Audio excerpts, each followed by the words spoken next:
Okay, this is video 2. This one's going to be pretty short and sweet. Video 3 is going to go into explanation of what we got here. So, kind of just give everybody an idea of what we got.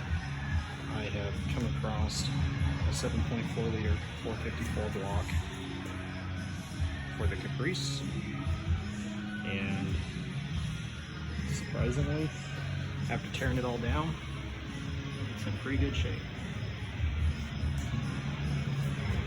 So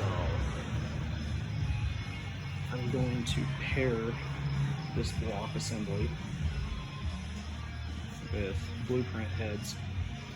These manufacturers are out of Kearney, Nebraska.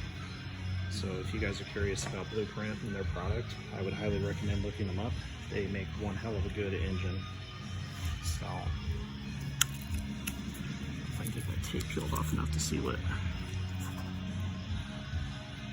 PS 8013 for a mild build for 454. So anyway, kind of gives you guys an idea of what we're after and what we're doing.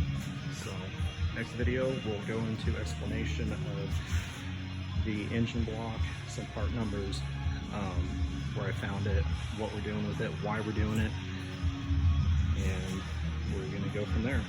So video 2 for the Caprise. There you go. We found a block. Alright.